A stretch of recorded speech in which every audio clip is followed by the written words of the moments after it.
Okay, so it looks like we have about 20 minutes to do some questions.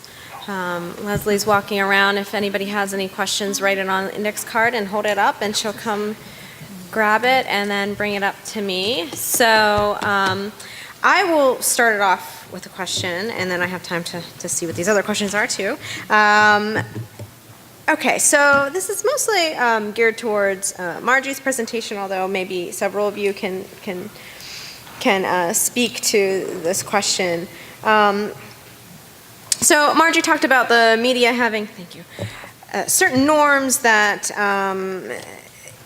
that influence the types of stories that they write. This incentive to grab an audience and talk about really sort of dramatic entertainment sort of news stories. So I wondered first what this means for democracy, because on the one hand I could see writing political stories in this sort of dramatic way might bring people in who might not be interested otherwise, but on the other hand I think what's more likely is that there's just a lot of misinformation that goes on.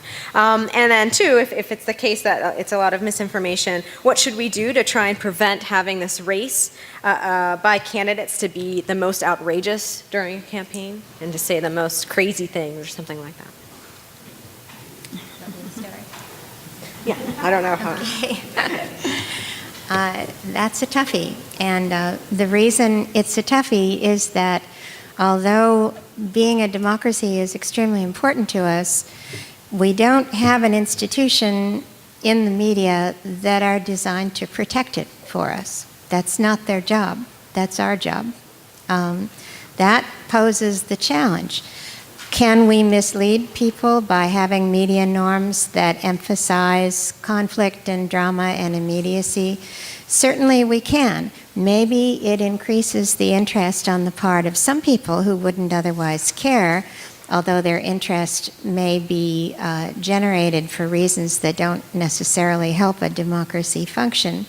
But I think we simply can't expect that the media are going to be able to do that for us. Now, we have another institution that can. It's called the public schools. That institution, we hope over time, can help engender a series of analytical standards by which people can judge the information that they're perceiving.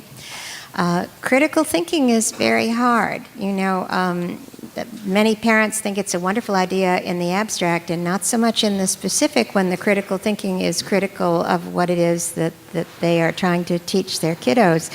I had noted a couple of different comments from Thomas Jefferson, who, when he was in 1787 in France and observing the beginning of the country, was widely quoted as saying, "Were it left to me to decide whether we should have a government without newspapers or newspapers without a government, I should not hesitate a moment to prefer the latter," and there's a coda on there that is not often repeated, "but I should mean that every man should receive those papers and be capable of reading them."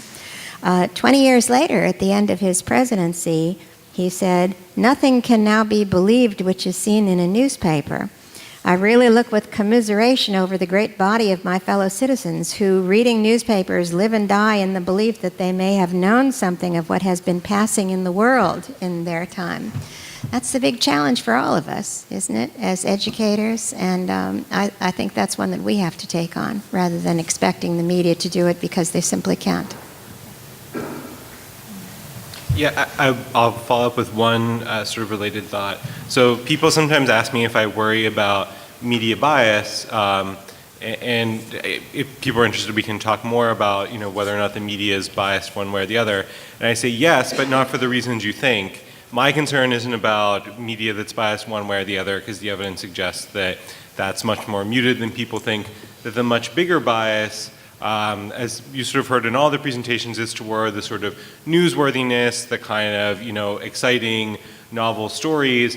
And, you know, one of the things we know is that makes people, you know, sort of cynical, right? So hearing a story that, you know, it turns out that Medicare and Social Security work pretty well, right? The fraud rates are relatively low. right? Hearing that's like not super exciting, like would you really start in a story that says government program usually functions effectively? It's much more attention grabbing to say, scandal found when, people abuse, welfare or something like that. That by emphasizing it in a negative way, people think like, it sort of reinforces people's beliefs like, oh, this doesn't work well, right? I should be skeptical of these kinds of programs, that there can be a danger in doing, the media watchdog role can sort of be very much a double-edged sword. But again, part of the reason why it's hard to change those things is that the media's incentive to sell stories is to package things in these more sensationalistic, conflict-ridden sorts of ways. And that's okay. There's nothing that can stop the media from doing that. Then the responsibility is for those of us who are consumers of media to be able to say, is there some slant? Is there some distortion here? If so, what is it? And can I use the body of information that I have developed over time? Boy, would that be wonderful if the public schools could be absolutely assured that by the time people graduate, they had developed a substantial body of information about government and democracy and politics over time with which to judge this portrayal.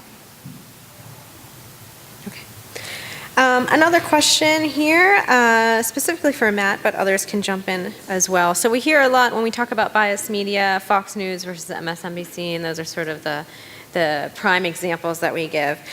What about PBS and NPR? These seem to be a little bit more neutral and balanced, and both tend to go more in depth into the stories that they're talking about. Where would you place those news outlets, and what do you think the influence of those are on people? Yeah, I mean, those are sort of the outlets that come up more in the middle. So there's a famous study by someone who now describes himself as a recovering political scientist. I'm not exactly sure what that means.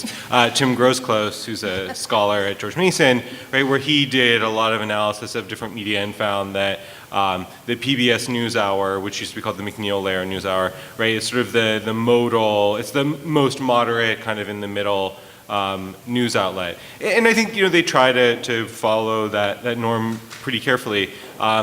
The issue is that, I like listening to those things, but if you've ever watched them, they're not exactly the most exciting things in the world. They don't really grab your attention in the same way, and their audience numbers reflect that.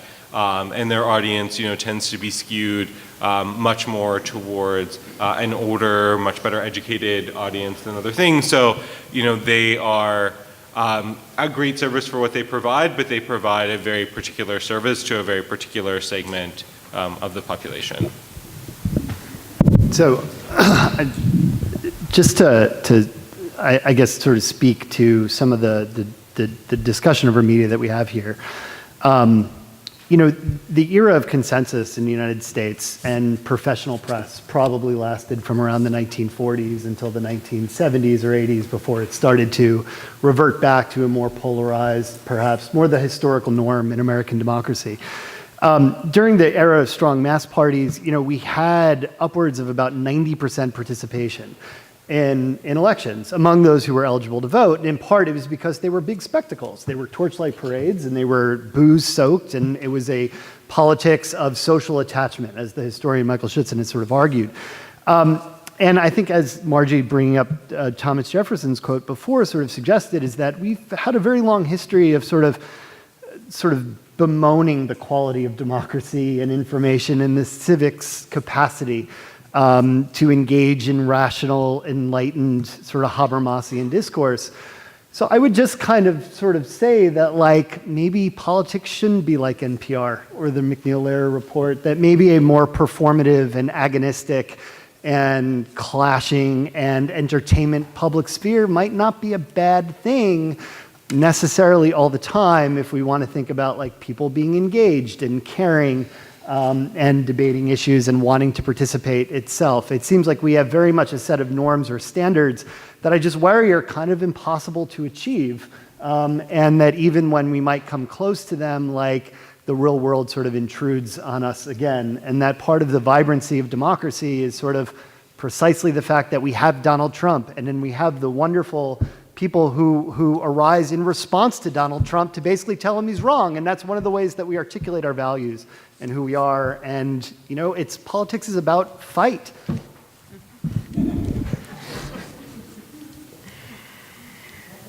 On campaign use of technology,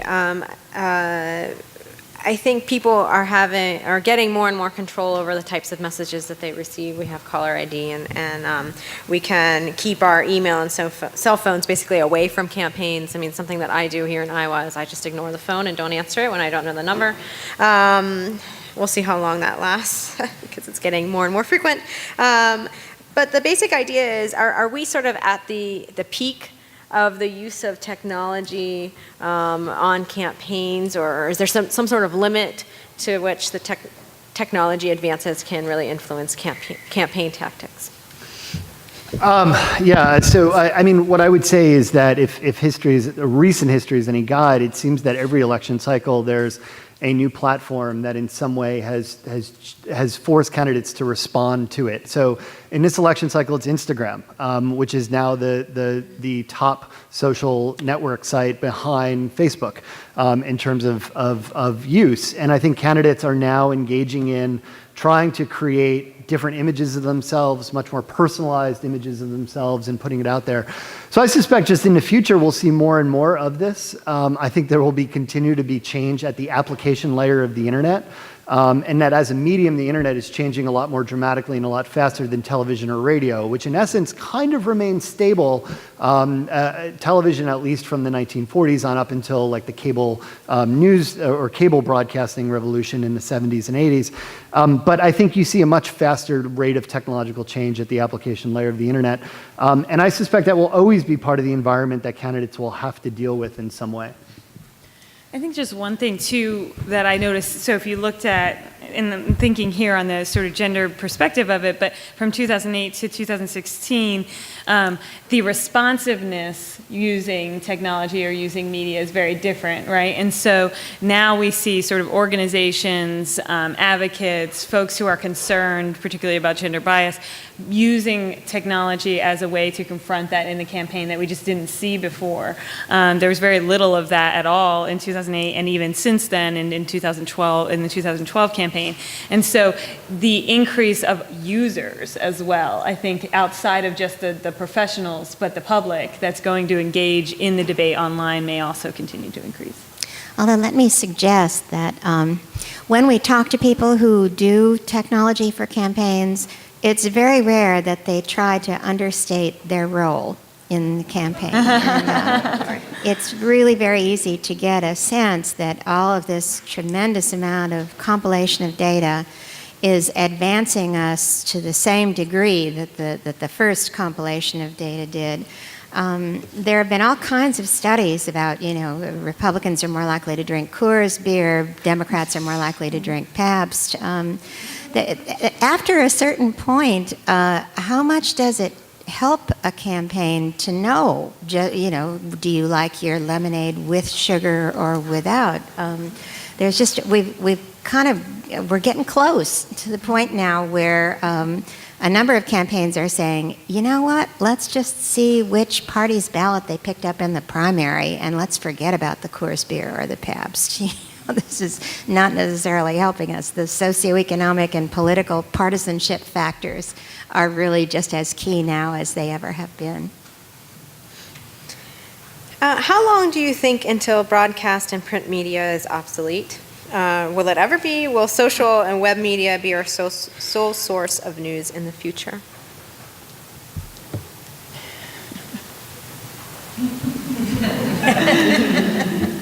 Well, I mean, I think you'll see convergence. I mean, I think the boundaries around what those things are will start to become very fuzzy, as we're already seeing. The New York Times is basically a multimedia company as much as a producer of a printed newspaper. And if you think about not only the New York Times, but what is the New York Times? Well, it's also all their reporters who have disaggregated the brand and are also presences on Twitter as well, right? So I think the ways that we think about what's media, what's legacy media, what's new media, is just intensely complicated, and it's very complicated as researchers to study this as well. But I don't think anything will quite go obsolete. I think what will happen is that A, digital media will underpin everything, just like it does radio now. And then B, I think that you'll start to see just genres take shape, start to merge, start to change over time.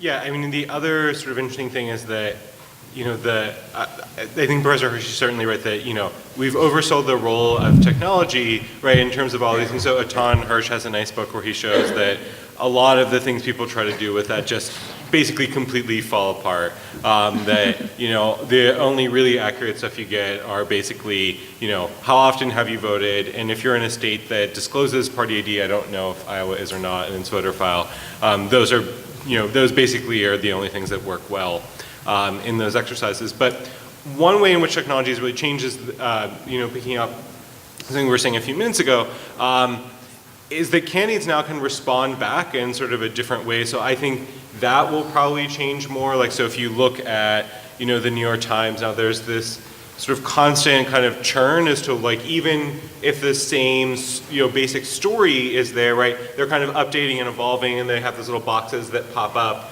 and they tell you, like, oh, well, now we've, heard back, right, and this person is sort of responding to the story, or we've updated it in this way. So I think, the interactivity of it will sort of change, right, and it's less a sort of discrete record of, like, what happened on this day than this kind of updated, evolving stream of what is happening.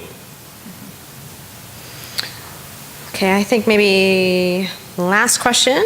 How do you predict media coverage will change if Clinton is elected president? Do you see the entrance of more and more female candidates and elected representatives changing the norms surrounding gender bias in the media? Yeah, I mean, I think that one of the interesting stories about her having this dominantly female press pool gets to this question about as well, not only will her presence potentially change how we talk about gender, but also will it change the sort of gender dynamics among the reporters themselves? And one question that sort of emerges from that is, do news outlets choose the women, oh, well, this is the woman candidate, so here we need to send our female reporters on the campaign, and there's a bit of that happening. And then there's also, in the report that was done for Politico on this, some evidence that there's also self-selection. So there's an excitement among female reporters potentially of examining the potential for a female president.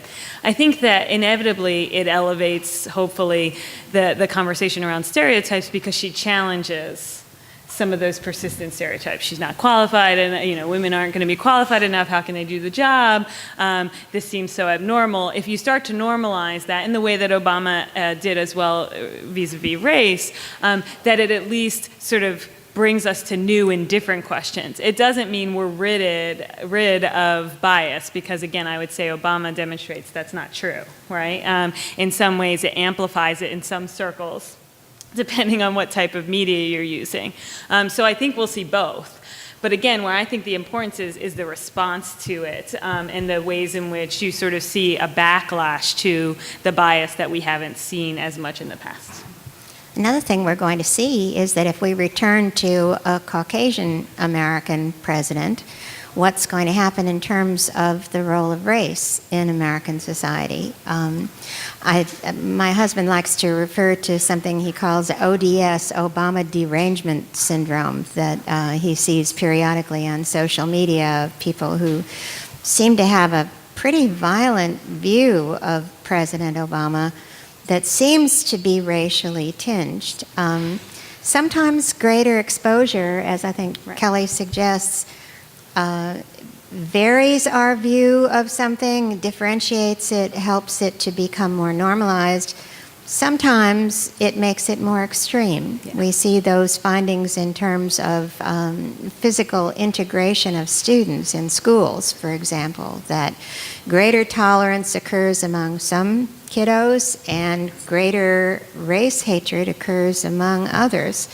what I'm very curious to see is what happens when President Obama leaves the White House and whether or not the very intense set of responses we've had about race in the last few years, not that they haven't existed before that, but that they've become much more overt recently, will change.